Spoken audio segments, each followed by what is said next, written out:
वज़ीर दाखिला अमित शाह आज नई दिल्ली में देही कोऑपरेटिव बैंकों की कौमी कॉन्फ्रेंस का करेंगे इफ्तिताह। अमित शाह मुंतखब रियासती कोऑपरेटिव बैंकों, डिस्ट्रिक्ट सेंट्रल कोऑपरेटिव बैंकों और प्राइमरी एग्रीकल्चर क्रेडिट सोसाइटियों को अच्छी कारकर्दगी के लिए अवार्ड से भी करेंगे पेश।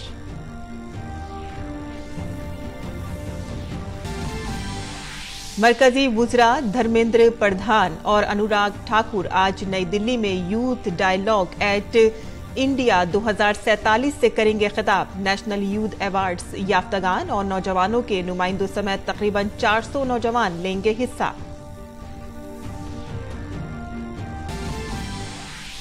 आजादी का अमृत महोत्सव के तहत वजारत सकाफत आज से 15 अगस्त तक मुल्क की 75 जेलों में महर्षि श्री अरबिंदो के 150वें यौम पैदाइश मनाने के लिए रूहानी प्रोग्राम करेगी मुनक़िद। अरबिंदो के फलसफे को अपनाकर जेल में बंद कैदियों की जिंदगी में तब्दीली लाना है प्रोग्राम का मकसद।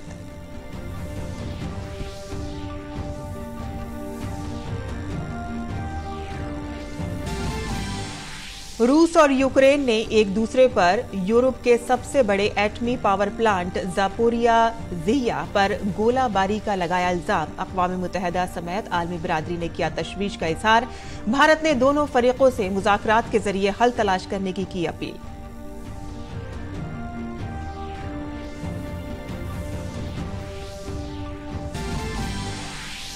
जिम्बाब्वे दौरे के लिए टीम इंडिया में बड़ी तब्दीली। फुटबॉल के एल राहुल की टीम में हुई वापसी।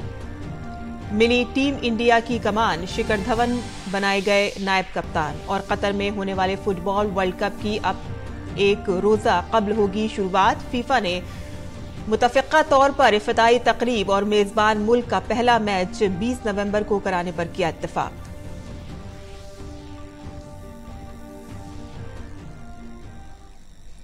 आदाब नाज़रीन, खबरनामे में आपका इस्तकबाल है। मैं हूं साइमा खान। अब खबरें तफसील से।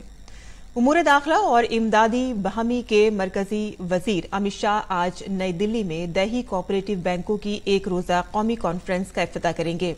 इस कॉन्फ्रेंस का एहतमाम इमदादे बहमी की वजारत और national federation of state cooperative bank NAFSCOB कर रही है।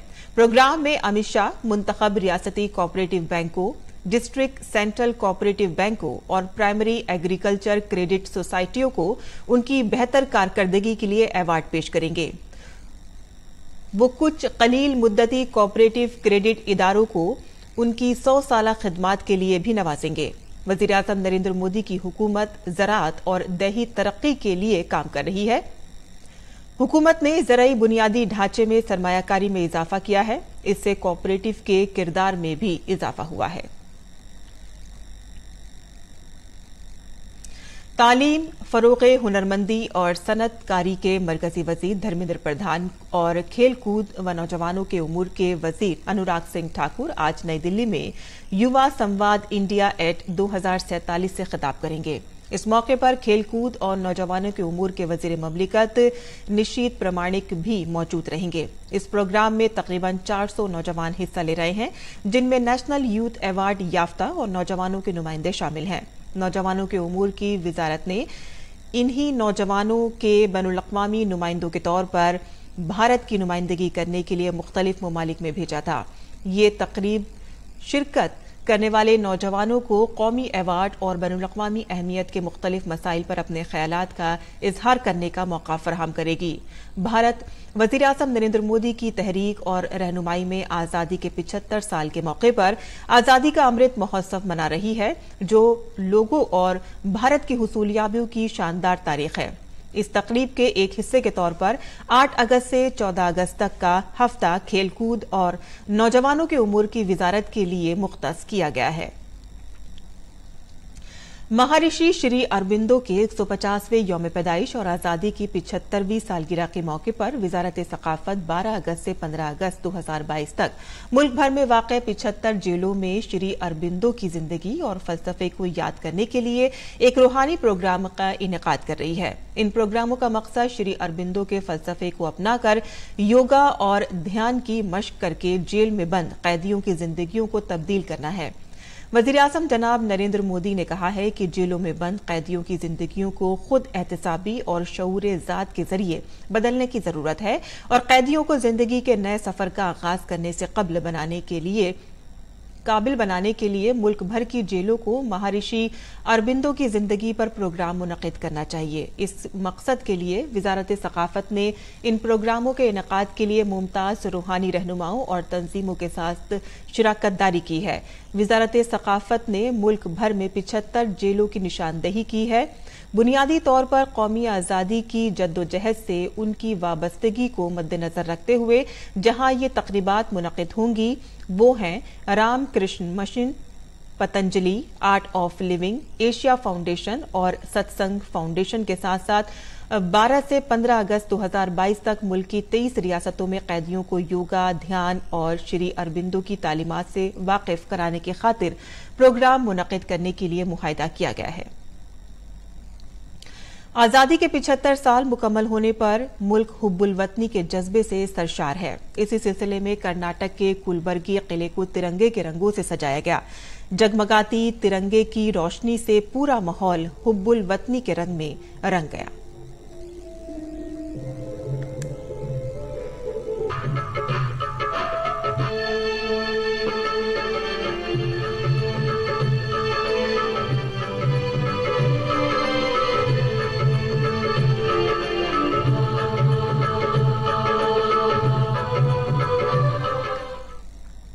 और आजादी के अमृत महोत्सव के मौके पर पूरे मुल्क में तिरंगा त्यौहार मनाया जा रहा है, लेकिन वाराणसी में तिरंगे के साथ गंगा को भी उतनी ही अहमियत दी जा रही है जितनी तिरंगे को दी जा रही है। वाराणसी में नमामि गंगे के रजाकार एक तरफा तिरंगा यात्रा के बारे में बेदारी फैला रहे हैं तो दूसरी तरफ लोगों को गंगा के बारे में भी आगाह कर रहे हैं।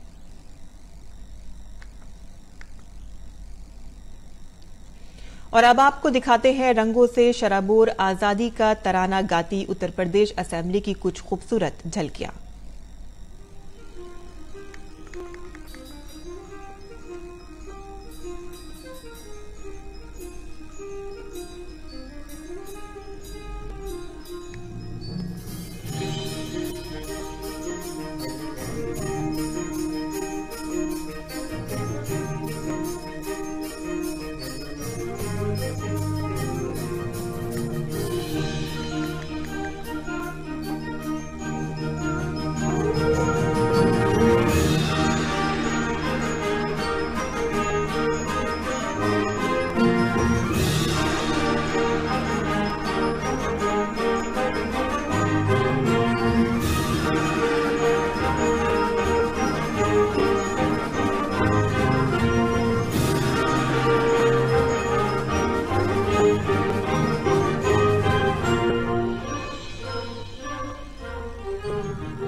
और मुल्क यौम आजादी से पहले तिरंगा त्यौहार की तैयारियों में मसरूफ है और इसी के पेश नजर राजकोट की एक सनती कंपनी ने तिरंगा फेस्टिवल को एक अलग अंदाज में मनाया है।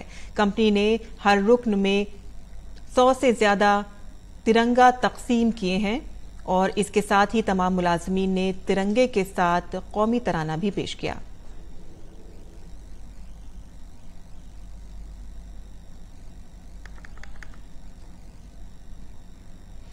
हरियाणा का अंबाला कैंट वंदे मातरम के नारों से गूंज उठा। हाथों में तिरंगा पकड़े नौजवानों में जोशो खरोश बढ़ रहा था। यही नहीं, हरियाणा के वजीर दाखिला व सेहत अनिल विज भी तिरंगा लेकर सैकड़ों नौजवानों के साथ यात्रा में शामिल हुए। इस दौरान दुकानदारों ने पूरे जोशो खरोश के साथ तिरंगा यात्रा का इस्तकबाल किया।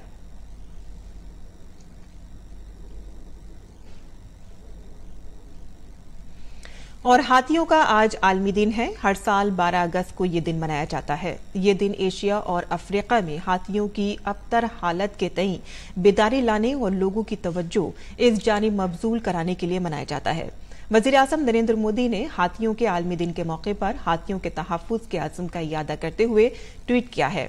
अपने ट्वीट में वजीर आजम ने कहा कि हाथियों के आलमी दिन पर हाथियों के तहफ्फुज के तई अपने अज़्म का इयादा करते हैं। आपको ये जानकर खुशी होगी कि भारत में तमाम एशियाई हाथियों का तकरीबन 60% हिस्सा है। गुज़िश्ता 8 सालों में हाथियों के महफूज इलाकों की तादाद में इजाफा हुआ है। मैं हर उस शख्स की भी सताइश करता हूं जो हाथियों की हिफाजत के काम में मसरूफ है।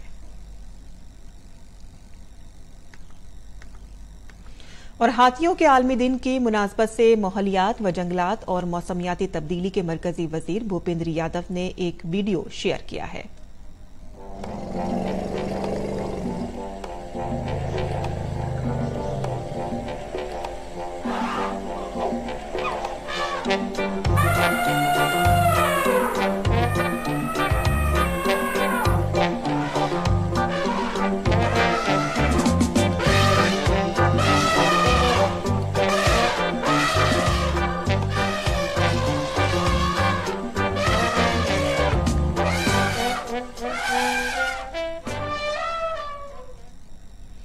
और बेघर अफराद को घर मिले, इसके लिए प्रधानमंत्री आवास योजना चलाई जा रही है। लेकिन उड़ीसा में प्रधानमंत्री आवास योजना में शफाफियत की कमी और कई खामियां पाई गई हैं। इस सिलसिले में मरकजी वजीर धर्मेंद्र प्रधान ने दारुल हुकूमत दिल्ली में दही तरक्की और पंचायती राज के मरकजी वजीर गिरिराज सिंह से मुलाकात की। इस दौरान उड़ीसा के पंचायती राज के वजीर हरदीप आमत ने के साथ रियासत के सीनियर अफसरान भी मौजूद थे। मीटिंग में फैसला किया गया कि प्रधानमंत्री आवास योजना के तहत सिर्फ अहल लोगों को ही मकानात मिले और साथ ही नाअहल लोगों का नाम फहरिस्त से निकाला जाए और स्कीम की शफाफियत के साथ निगरानी की जाए। मीटिंग में यह भी फैसला किया गया कि जो मकानात बन रहे हैं उन पर प्रधानमंत्री आवास योजना के लोगों का ही इस्तेमाल किया जाए। आने वाले दिन में ट्रांसपेरेंसी हो, मॉनिटरिंग हो, गरीबों को उचित लोगों को घर मिले और जो अपात्र हैं वो उससे निकाले जाए और कोई गरीब उसमें ना बचे।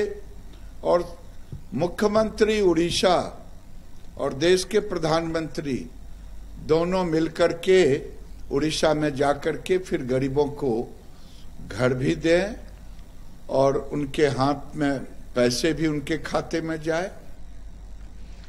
मर्द हो या औरत, गंजापन उनके एतमाद को डगमगा देता है। खवातीन में तो गंजेपन को किसी समाज में लानत जैसा ही समझा जाता है और ऐसी हालत में बालों से महरूम हो गए किसी शख्स को बालों से आरास्ता करने की कोशिश काबिल तारीफ ही कही जा सकती है।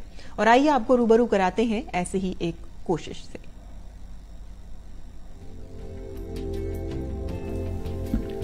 हमारे बाल हमारी शख्सियत का एक अहम हिस्सा हैं जो हमारी सेल्फ इमेज के तई एतमाद पैदा करते हैं। बाल इंसान की खूबसूरती में इजाफा करते हैं, लेकिन जब कैंसर में मुब्तला अफराद कीमोथेरेपी से गुजरते हैं तो इन्हें अपने बालों से महरूम होना पड़ता है, जो इनके लिए काफ़ी तकलीफदेह होता है। हमारे मुल्क में ऐसी बहुत सी तंजीमें हैं जो बालों का अतिया करने के तई बेदारी की सिमत में काम कर रही हैं और कैंसर के मरीजों के लिए विग बनाने का काम कर रही हैं। हेयर फॉर होप इन लोगों के चेहरों पर मुस्कुराहट लाने की एक कोशिश है जो कैंसर की वजह से अपने बालों से महरूम हो चुके हैं। ये लोग बाल अतिया करने के तई बेदारी पैदा करने के लिए मुहिम चला रहे हैं और यही वजह है कि लेडीज सर्कल इंडिया तंजीम के जरिए दिल्ली के वेलनेस सेंटर वसंत विहार में लाइव ग्लोबल किट एथॉन का एहतमाम किया गया। इस इख्तराई तकरीब में भारत के कई मुकामात पर एक लाइव प्रोग्राम में कैंसर के मरीजों के लिए बालों का अतिया बैक वक्त किया गया।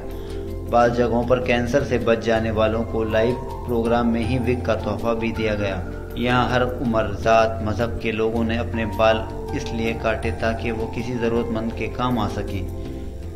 कैंसर जैसी बीमारी हमें पता ही है कि कितनी जानलेवा बीमारी है और उसके ऊपर एक तो इंसान इस ट्रॉमा से गुजरता है कि हमें ये बीमारी हो गई है और फिर हेयर एक ऐसी चीज़ है जो मैंने देखा है कि इंडिया में स्पेशली आप गंजे हो गए हो अगर तो वो भी एक अलग सा साइकोलॉजिकल ट्रॉमा जो आपके लिए होता है। तो यही सब चीज़ें सोच के उनके लिए हमें जब मुझे अवेयरनेस हुई और मुझे पता लगा कि हेयर फॉर होप ये डोनेट करते हैं लोगों को बाल, कैंसर पेशेंट्स को, तो इसलिए फिर हमने सोचा कि अपने बाल हम यहाँ पे डोनेट कर देते हैं। यहाँ पहली मर्तबा बाल अतिया करने वाला एक 10 साल का बच्चा भी था और एक ऐसा शख्स भी था जिसने 31 बार बालों का अतिया भी किया है। मकसद ये है कि इनकी ये कोशिश किसी की खुशी का बाइस बन सके। आज हमने 12 लोगों ने हेयर दिए, ग्लोबल कटाथॉन चल रहा था। आज इतने लोगों को अवेयरनेस हुई है और सब लोग दे रहे हैं। इसमें हम लोग हैंडमेड विग बनाते हैं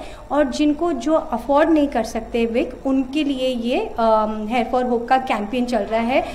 यहाँ इन बालों से विग बनाए जाते हैं और फिर वो कैंसर के मरीजों को मुफ्त फराहम किए जाते हैं। यही नहीं, लेडीज सर्कल इंडिया ख्वातीन का एक ऐसा ग्रुप है जो बच्चों को बेहतर तालीम मिल सके, इसके लिए बड़े पैमाने पर काम कर रही है। इसके साथ साथ ये लोग ख्वातीन को बाख्तियार बनाने और सस्ती और मुफ्त सफाई सुथराई फराहम करने के विजन के साथ भी काम कर रहे हैं। खास बात यह है कि इस काम के लिए रकम भी ये लोग बाहमी ताउन से जमा करते हैं और तमाम काम खिदमत के जज्बे से बगैर किसी तनख्वाह के करते हैं। ब्यूरो रिपोर्ट, उर्दू खबरें। और आलमी खबरों में रूस और यूक्रेन ने एक दूसरे पर यूरोप के सबसे बड़े एटमी बिजली घर ज़ापोरिज़िया पर गोलाबारी का इल्जाम आयद किया है। अक़वाम मुत्तहिदा की सलामती कौंसिल में भारत की मुस्तकिल नुमाइंदा रुचिरा कंबोज ने कहा है कि भारत ने हमेशा यूक्रेन न्यूक्लियर पावर प्लांट की सलामती और तरक्की की अहमियत पर जोर देता रहा है। रुचिरा कंबोज ने कहा कि हम बैनुल-अक़वामी एटॉमिक एनर्जी एजेंसी की कोशिशों को तरजीह देते हैं ताकि इसकी हिफाजत और निगरानी मौसर और गैर इम्तियाजी तरीके से की जाए। रुचिरा कंबोज ने रूस यूक्रेन तनाज़े पर भारत की तशवीश का इजहार करते हुए कहा कि भारत हमेशा नतीजा खेज मुज़ाकरात और अमन की कोशिशों का हामी रहा है।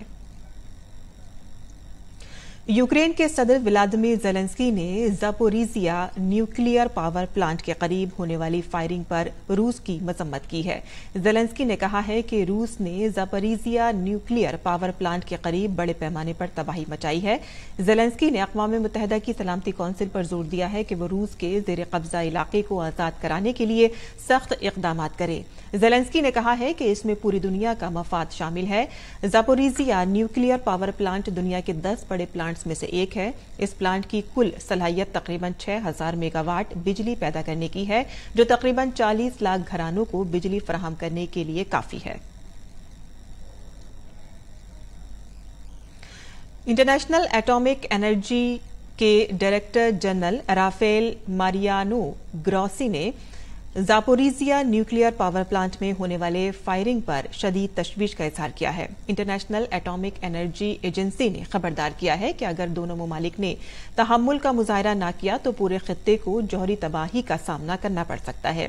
IAEA के डायरेक्टर जनरल ने ज़ापोरिज़िया के करीब सूरत हाल का मुआयना करने के लिए रूस और यूक्रेन से ताउन की अपील की है।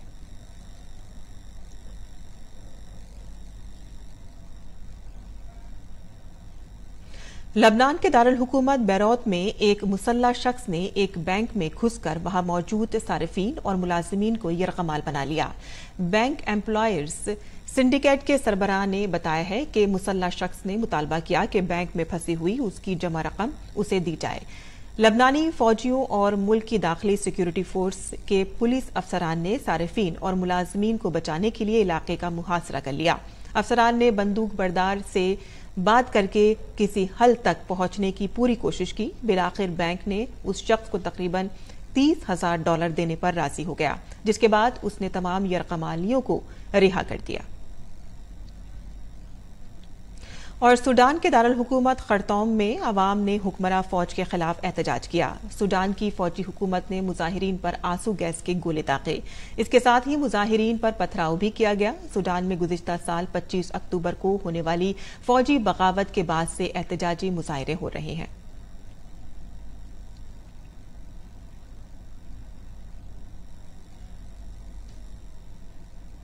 और नाज़रीन, अब एक नजर डाल लेते हैं दिल्ली से शाया होने वाले उर्दू अखबारात पर।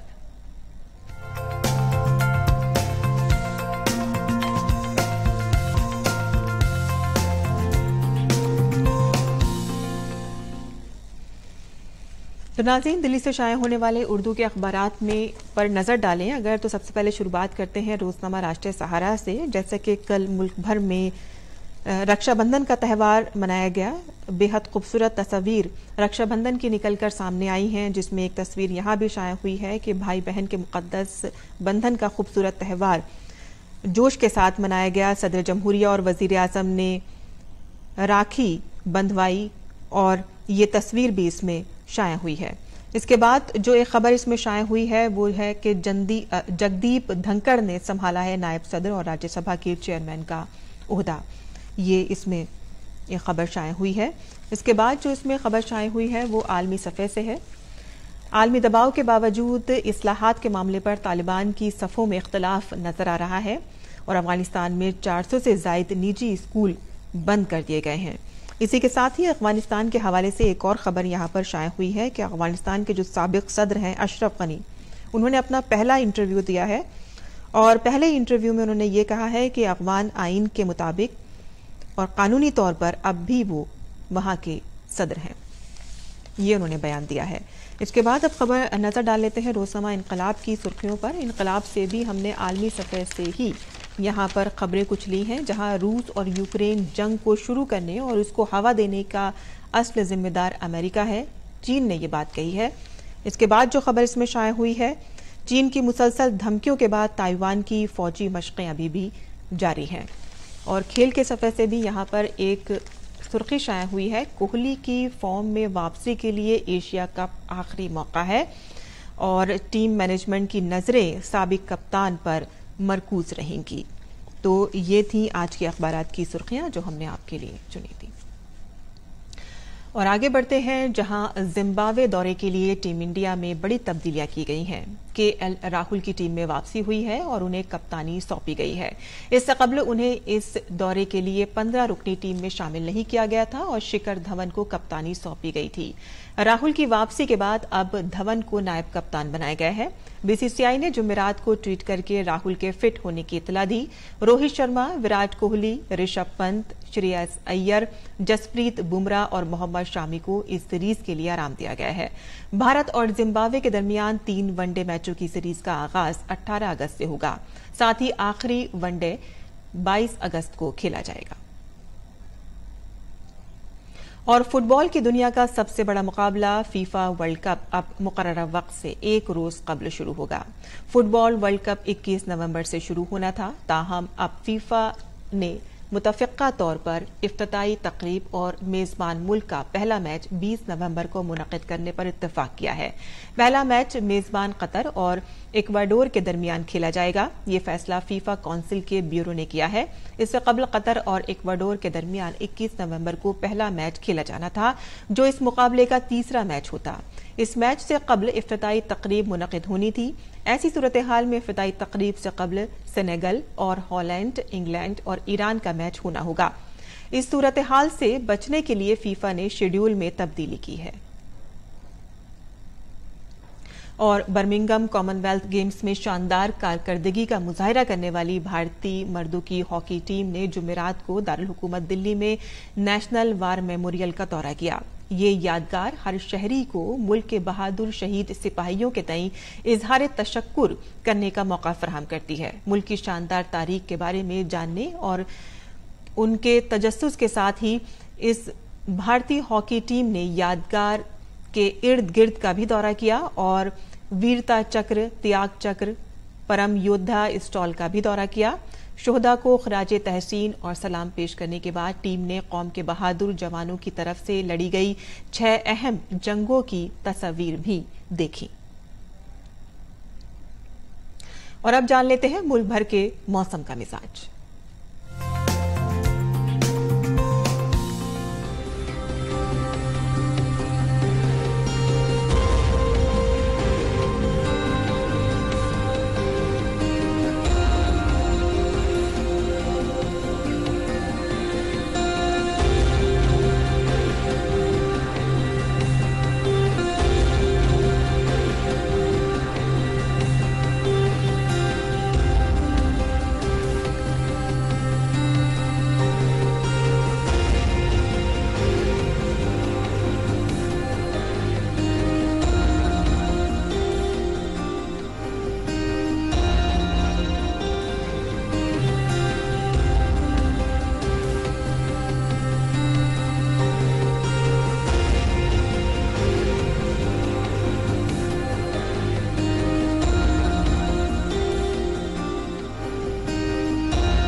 इसी के साथ ही हमारा खबरनामा खत्म पजीर होता है। हमारी पूरी टीम को दें इजाजत। आदाब।